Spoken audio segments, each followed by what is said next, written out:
Hello and welcome back to another review. Today we're going to be reviewing the new movie from Marvel Studios called Ant-Man and the Wasp. So Ant-Man and the Wasp definitely basically takes place after Civil War, so it's during Infinity War if you think about it. And Scott Lang is basically finding himself at this place where he is dealing with being a superhero and the events from Civil War and dealing with trying to be a family man for his daughter, and just trying to just juggle everything that's going on. And at one point in time, I mean, because of the Civil War thing and everything, he's pretty much on house arrest, and he has a event that happens to him, and he tries to reconnect with some old friends, or some old friends like Dr. Hank Pym and Hope Van Dyne, which is the Wasp. They reconnect, and then they basically go on this adventure. So that's pretty much the synopsis, or pretty much what's going on without spoiling it for you. For the pros for this movie, I can say I like the way that they showed more of Scott and the daughter. I feel like the moments between Scott and the daughter was like some of the best parts actually.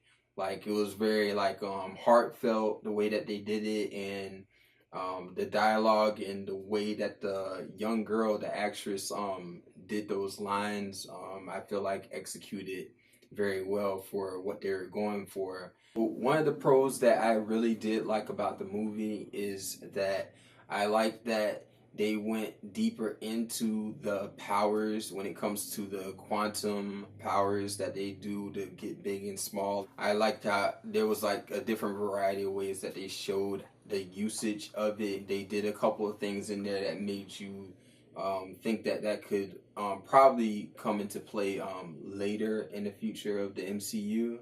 And I also liked it how they showed that the villain can use it in a different way too. And they had a good couple of funny moments that they use when it comes to the element of the superpowers, the quantum power that they use.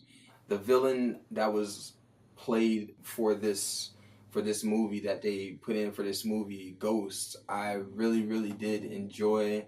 I feel like they executed her very well for the movie that they were doing, and I felt that she was a formidable villain for Ant-Man and the Wasp. And I liked her motivation for why she was doing it, and yeah, I all around I really just did like the villain, and yeah.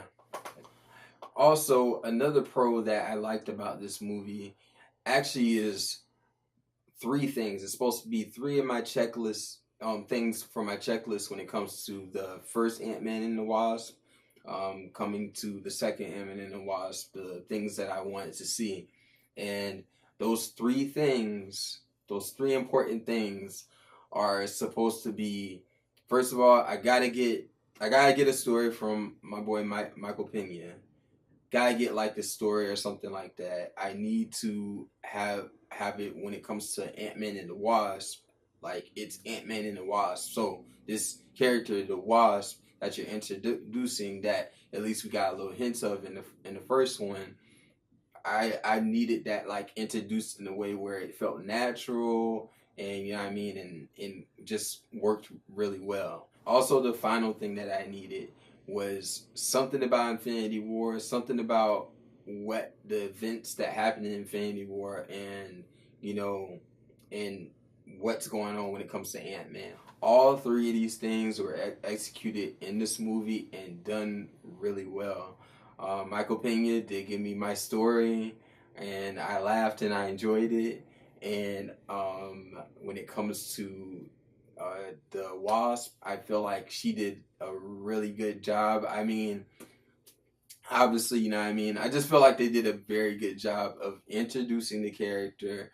I like the character and her personality even more than the first one. I like the combat style. I like when she's using the powers and coming in and out of the quantum, the you know what I mean, going growing small, growing big type of thing that they do. Like all that was just real awesome. She knew how to stand on her own. Like she had jokes. She was real like, and then all of a sudden, like, you know what I mean, she's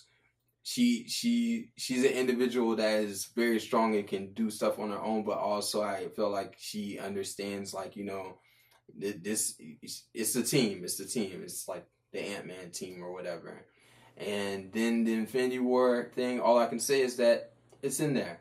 They actually do show you something that is hinting and letting you know where it's at in the timeline, what's going on, and it gives you some info or just like things to think about when it comes to the future MCU films of, you know, what can rectify what happened in Infinity War for people that have seen it. So the cons for this movie. The cons for this movie, I would have to say, right off jump, is the jokes. Yeah, it wasn't like every joke, because I just told you, like, Michael Pena, there was a couple other things that like made me laugh in the movie, but it was especially that beginning, like the introduction was good, as I said in my pros, but it's just like getting into the movie and everything like that. It just took me a minute to get into it, and then when it comes to some of the jokes that they were trying to say, it didn't really land for me. Some of them, but then there was a couple of jokes that even it wasn't just that it didn't land. It just felt like it didn't really. I just didn't feel like it was a need for that joke to be there. I could say that I liked. I think his name is Goggin. What's his name? Yeah, I think his name is Walter Goggins. I think he's also in The Hateful Eight, and I think he just played in Tomb Raider.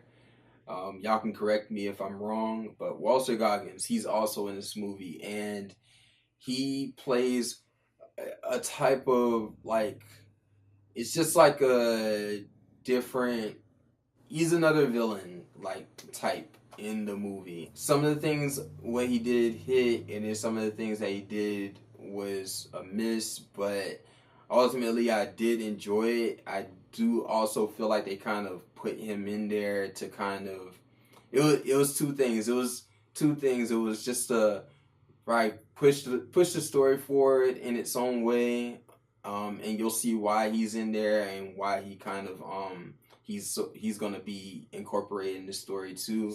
There was just certain continuity type of things going on where one person will be over here and then the next minute they're way over here. It's not to the point where it bothers you, but for people that, like, if you really look at movies and things like that and how it's filmed and stuff, like, it just, you just notice it. You know what I mean? It's not like you just like hate the film. I don't like, oh, this is horrible. This is not filmmaking, but it was just some things that is just like, okay, like that just happened. Pretty much moving on.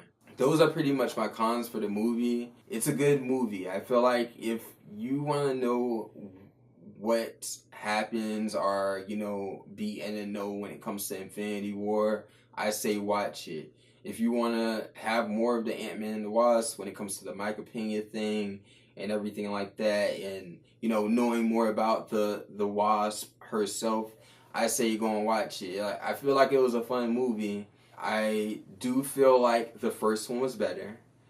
I really do feel like the first one was better. It was a certain type of pacing and a certain type of jokes that they were telling, how they were hitting it compared to this one was just a little different. Do they have other elements from the first one that are a little bit better that will actually surprise you and keep you entertained to want more of this Ant-Man and the Wasp type of world? I definitely say yes. So just to end it off, I would say when it comes to my score for Ant-Man and the Wasp, I would give it a 7.9 out of 10. So if you like the movie or dislike the movie and you want to let me know about anything about the movie that I didn't notice during this review as I've been talking, just go ahead and comment down below. Let me know. Also, when it comes to this review itself, if you like it, please hit that like button. Also, when it comes to reviews, the more reviews that are coming out and the content that's coming out, hit that subscribe button so you can get notified when any type of content comes out on this channel. I hope to see y'all next time, and I guess I'll see y'all later. Madmave out. Peace.